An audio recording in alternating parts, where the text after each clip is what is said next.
Hello, everyone. This is Justin Roberti. Welcome, Zinger Nation.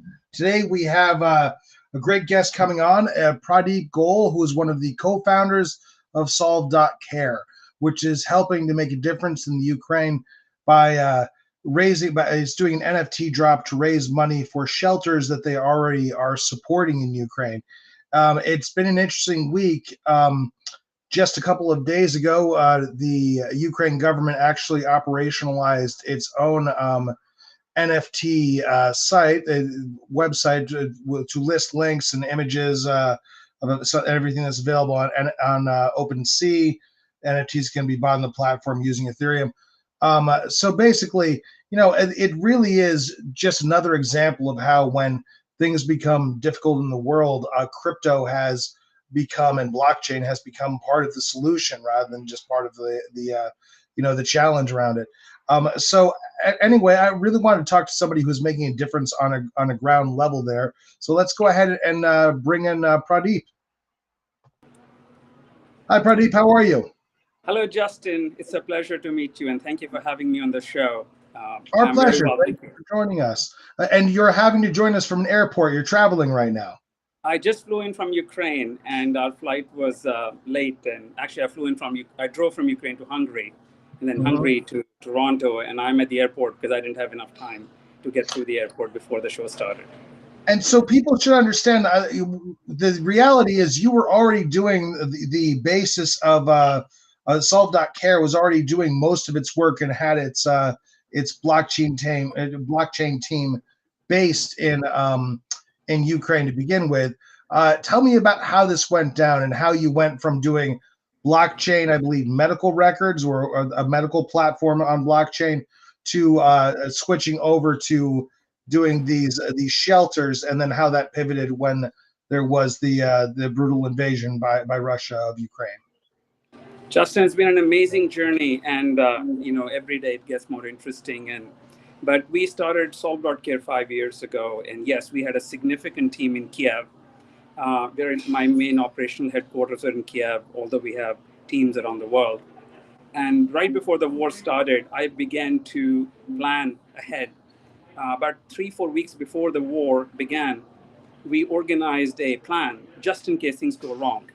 So we established a second operating location in the Western Ukraine. We did a drill in case we had to evacuate our people. We organized transportation, security, food, medicine in advance. It was precaution. It was purely precaution. And we all hoped that nothing wouldn't be needed, but ultimately it ended up that we needed it.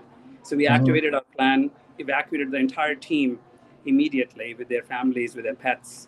And that's part of our mission. We are a healthcare company, and our vision is to empower people. And ultimately, we're all about finding collaborative solutions to global problems. That's what we are trying to do with our platform.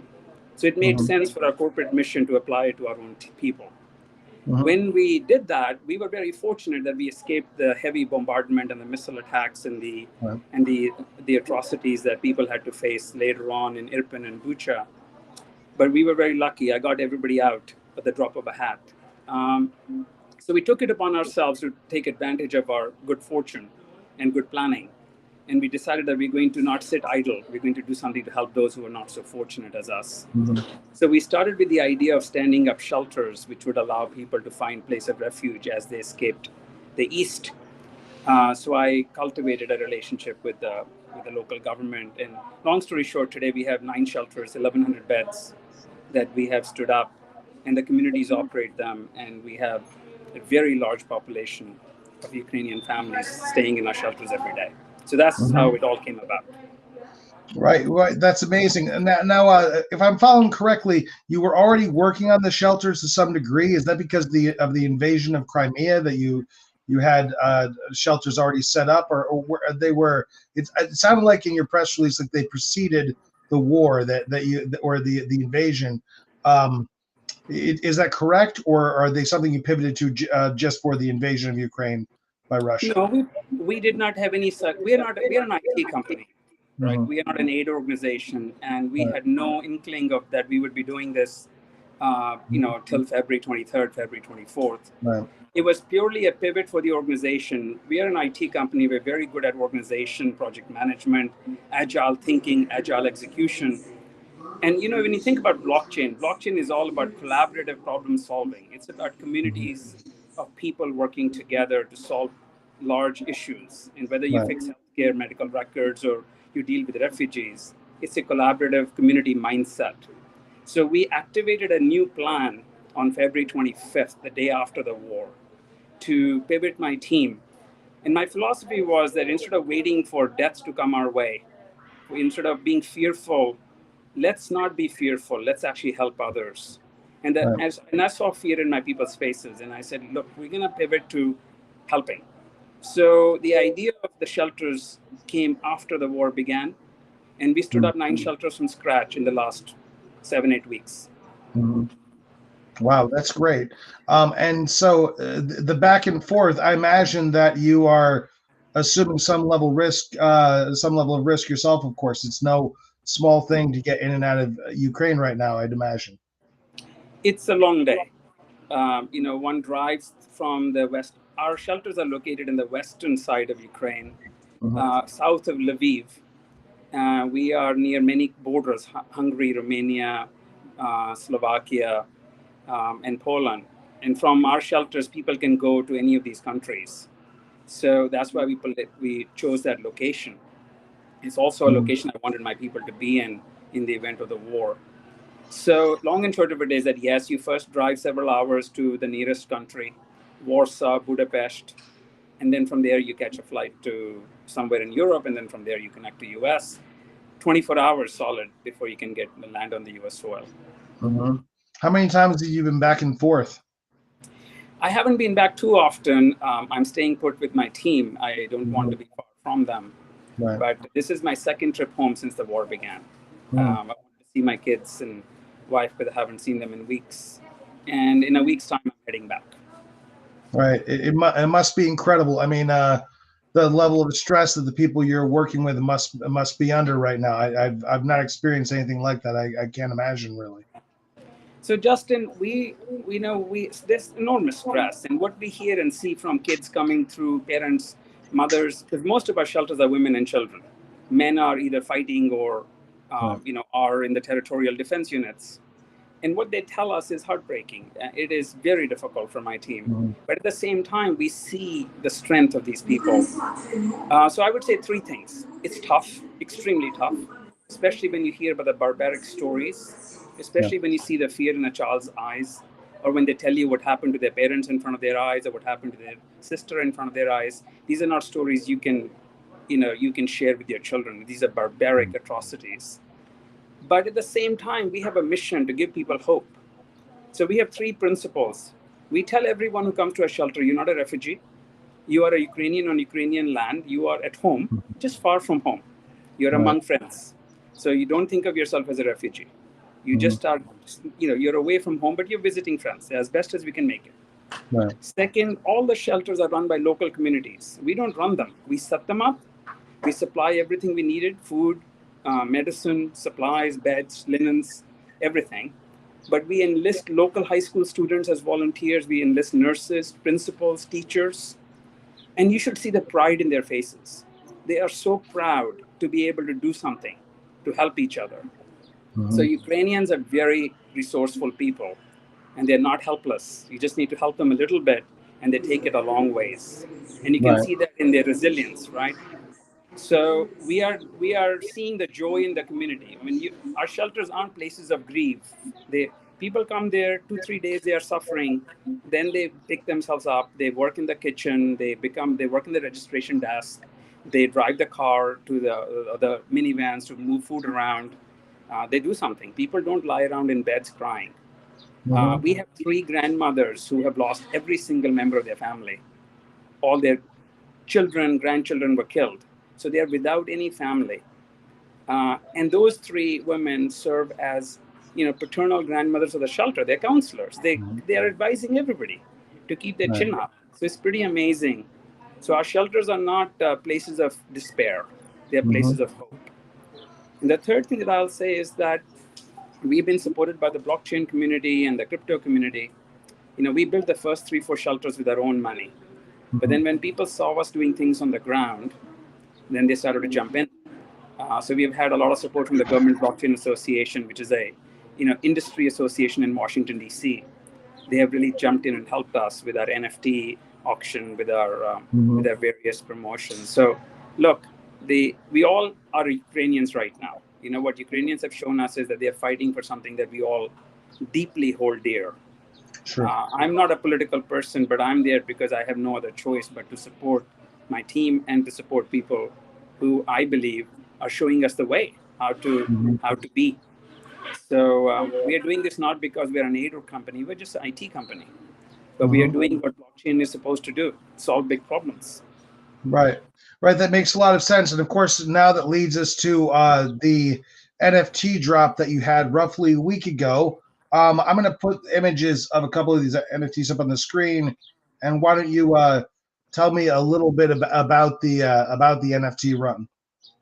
It's a very, very personal and poignant story for me. So I visit the shelters all the time, and I sit with the kids and I hear their stories. It's very personal for me. I have a 7-year-old son and a 14-year-old daughter.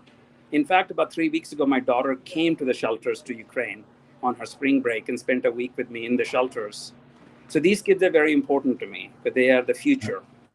And we saw them traumatized, deeply traumatized. So we spoke to psychologists in the children's hospital, and they said, do some art classes, get them to draw out their fears.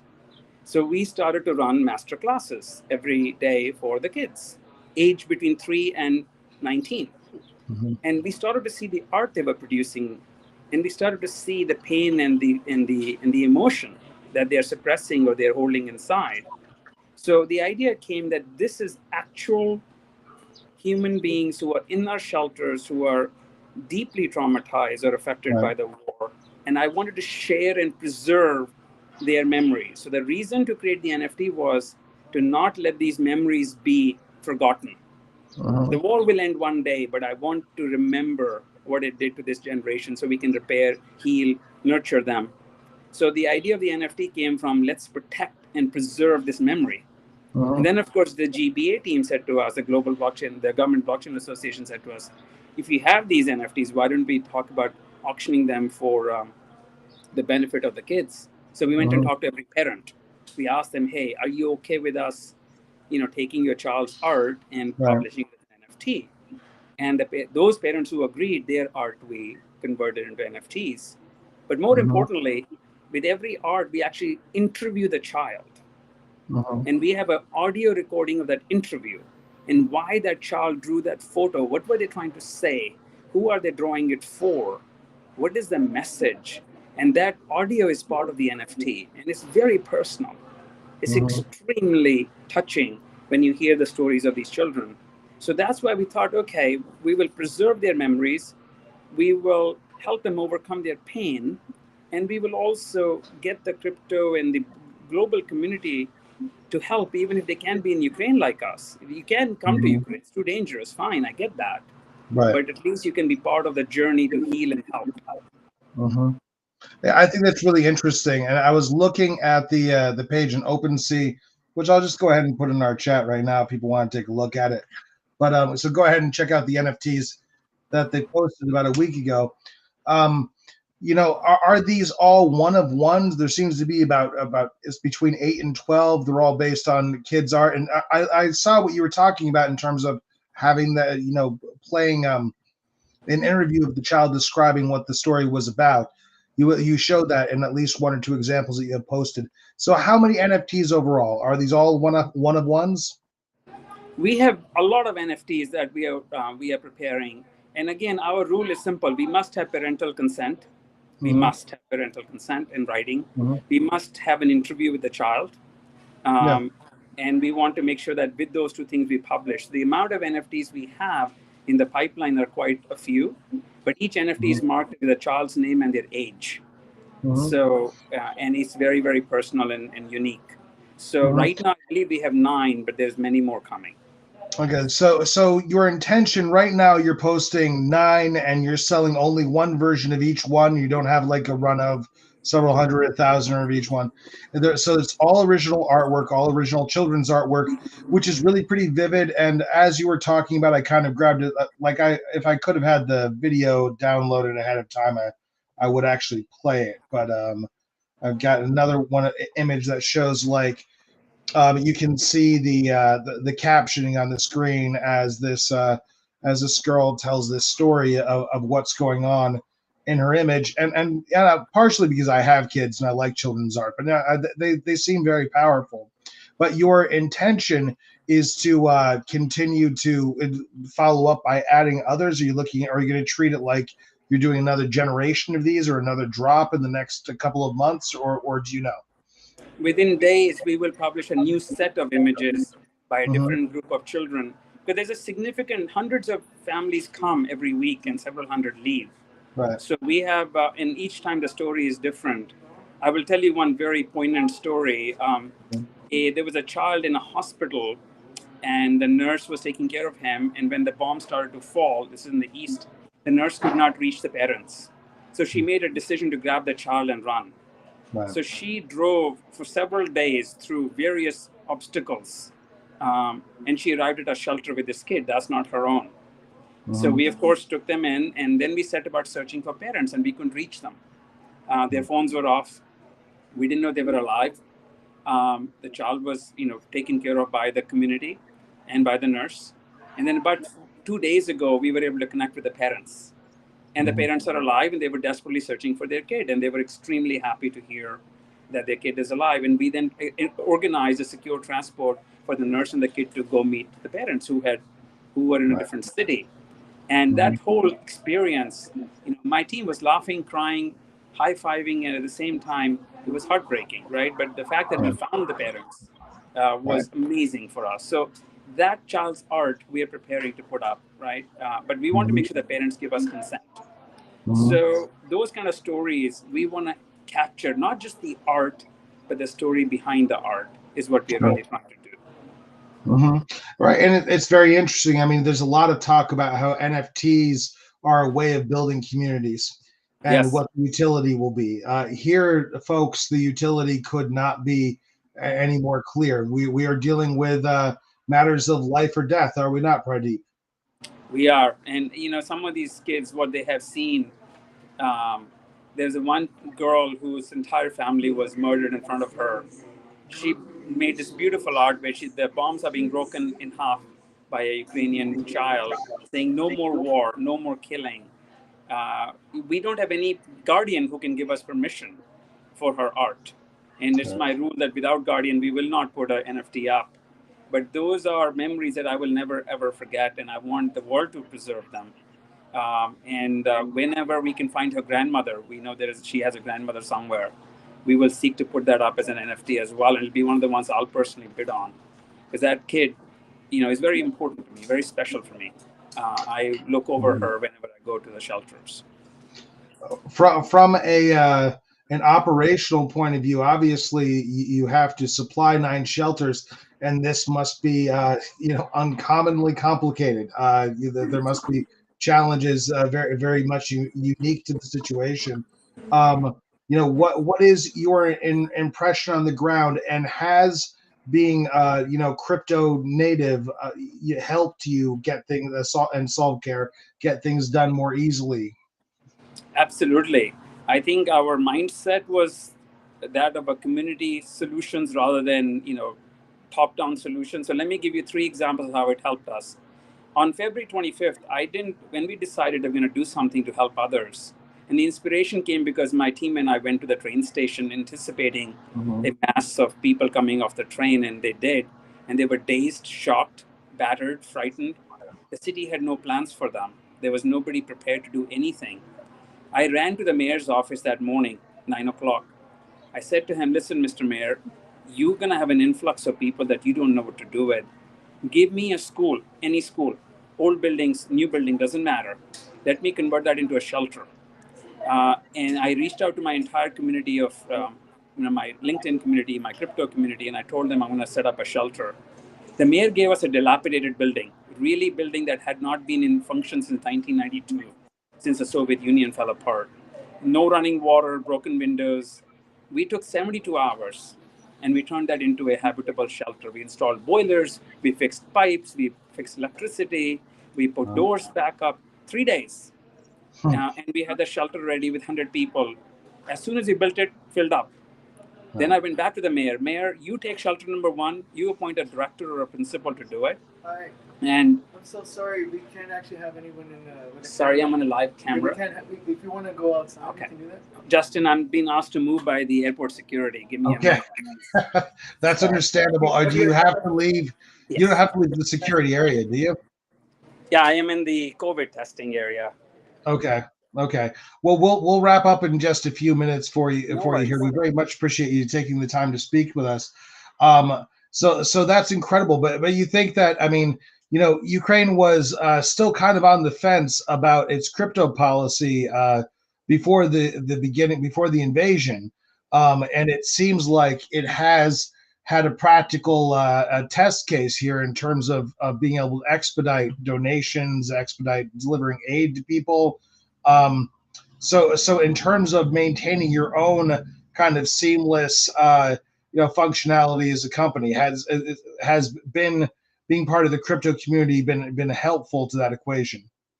Absolutely. I think the reason we could mobilize my entire team plus the crypto community. I mean, look, we have stood up, I think, the largest shelter system in Ukraine. We haven't taken $1 in government aid. We don't have any Red Cross or anybody else helping us. It's all done by the crypto community. Solve.Care pitched in first, my team pitched in, then my vendors, my clients pitched in, Government Blockchain Association pitched in, and we've gone from nothing to 1,100 beds, right? And they are full. Now, not only that, we supply tons of food a week, right? You can imagine these people need to be fed. Right. So we stood up 5 community kitchens, and we don't have the luxury of buying food. So we buy food in bulk quantity. We have grandmothers and granddaughters in the community who come cook 3 meals a day for thousands of people. And we supply tons of wheat and barley and potatoes and onions every day. They come in huge trucks from Poland or Romania or Hungary or Germany. And we do coordinate all that through our crypto community.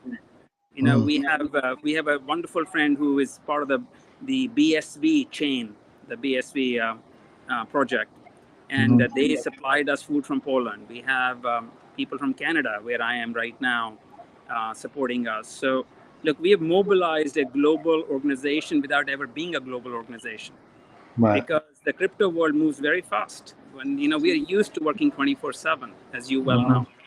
So that 24/7 mindset kicked in a very big way. I mean, how can you go from 0 beds to 1,100 beds in a matter of weeks? It's because we know how to work with each other, collaborate, and mobilize. And that's where I think the crypto community really showed its strength. Yeah, this is such a transformative moment for Solve.Care, a sort of inflection point in your trajectory as a company.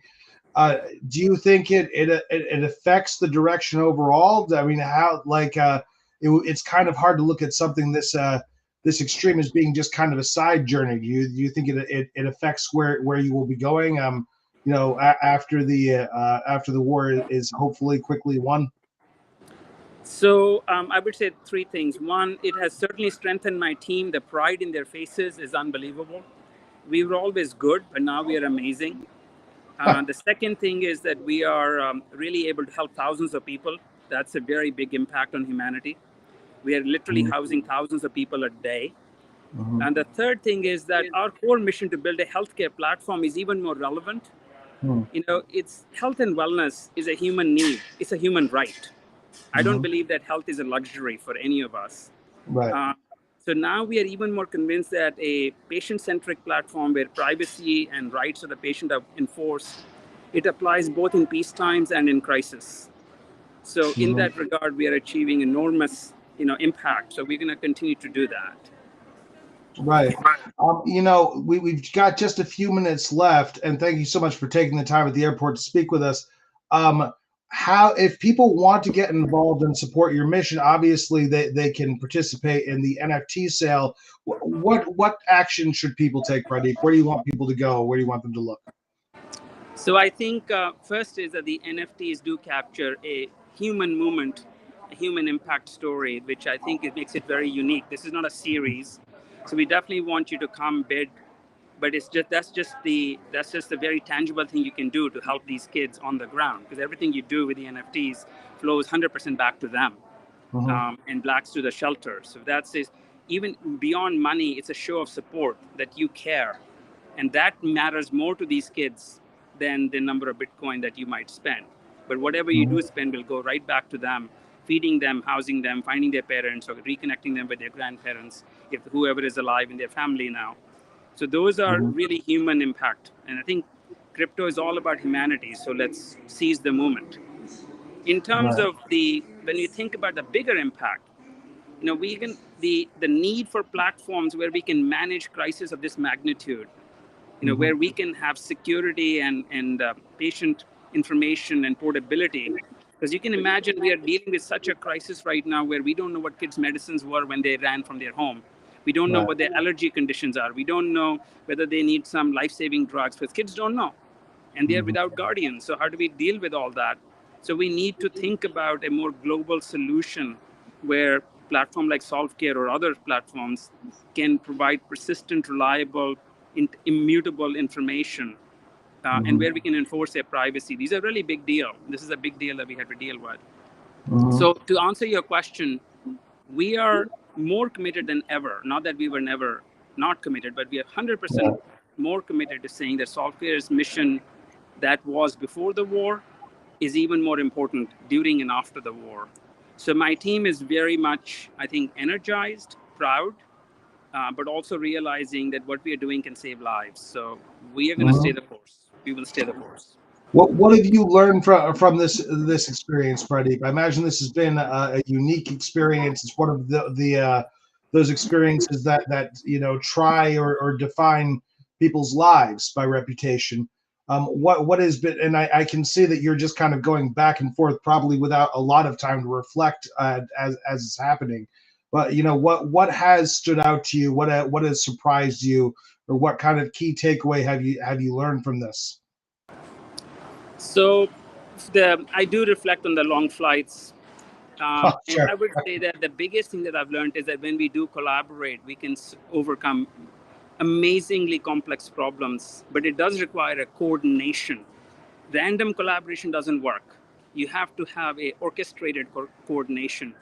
And that, when you do it right, you can do a lot very fast. So this is something we have learned and we can apply to our platform.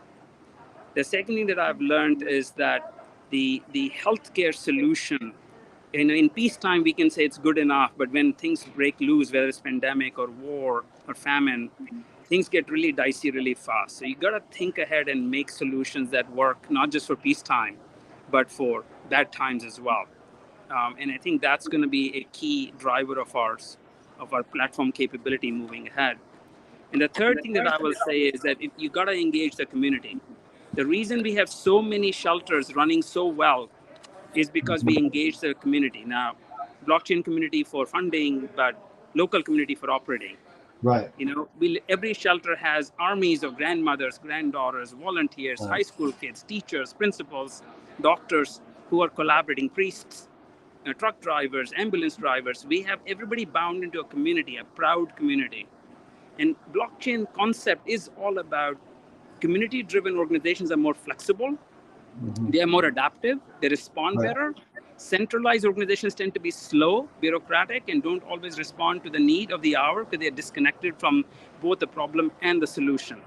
So I'm very proud of the lesson we have taught ourselves and we have shown the communities that orchestrated coordination between people who are not connected by anything but desire to solve a problem, managed through a proper, transparent solution like blockchain, you can solve big issues. So I think we have learned a lot from the process. We will apply these lessons after the war, but right now our job is to help as much as we can for as long as we are needed. And the day the war ends, we are going back to focusing on our platform 100%, nothing else. Right. Well, thank you for the incredible work that you're doing. If you want people to check out the drop or check out Solve.Care in a greater sense, do you want them to go to Solve.Care to go see the website? Where should people checking in be checking in, or maybe following your Twitter account in order to follow updates, what's the best place? So on Solve.Care, there is a page for donating directly for the shelters. You can go to Solve.Care and you will see a pop-up for if you want to participate in operating the shelters. And every cent, every dollar we get, 100% of that we put into the shelters. We don't charge, or we do not allow we are a blockchain company. There should be no middlemen and no waste. Right. So everything that we have collected, every cent on the Solve.Care website has flown directly into the shelters operations.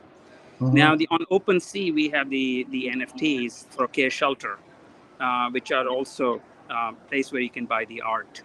So I would say both are the two places. You can go to Solve.Care website and see what we are doing with the shelters. Click on the shelter link and see what we have done. You can see live photos and videos from our shelters. You can see how many we have, how many beds we have, how many more we are adding, because we keep adding every day. Or you can go to OpenSea and look at the Care Shelter NFT collection. Right. Well, thank you very much. I appreciate you taking out the time to speak with us. I did post the OpenSea collection in the chat as well. And I hope you'll come back and talk to us again soon. How soon are you going to be adding more NFTs? Do you have the date? You said it would be this week? I think we are trying to add NFTs every week. As soon as we get permission from the parent, we publish it. So I would expect that you will see more NFTs in the next week or so. Absolutely. Okay. Well, thank you so much for taking the time to speak to us. I hope we didn't slow you down any more on your flight, and I hope that you have safe travels and continue to do much good work. Thank you so much. Thank you very much for having me. It's a pleasure indeed. And thanks everyone for listening. And thank you. It's good speaking with you. All right. Thank you. Bye.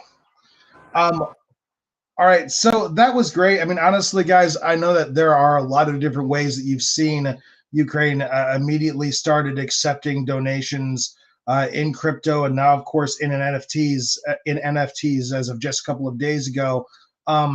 It is, these really trying times, these times that impact everyone on the global scale, have a way of pushing forward emerging technologies and proving their usefulness. I believe in many ways the COVID pandemic, as horrible as it was, also helped advance, the profile of crypto.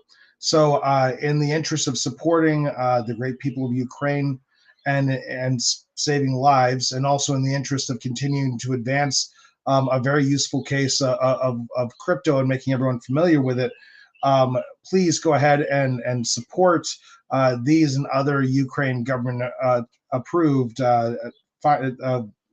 nonprofits. That was the word I was grasping for a second. But thank you so much for taking the time to listen with us here. We're not going to do a Spaces today. This was kind of a more serious one, but do check it out. The floor price is low, by the way. It's 0.03 ETH, I believe, at this point. So it's for a great cause, and I'm a big fan of art myself. I'm a big fan of fundraising done through NFTs, because it kind of aligns everything about the use case that makes sense. But in the meantime, I really appreciate you all taking the time with us today. Thank you so much, and I hope that you have a great day.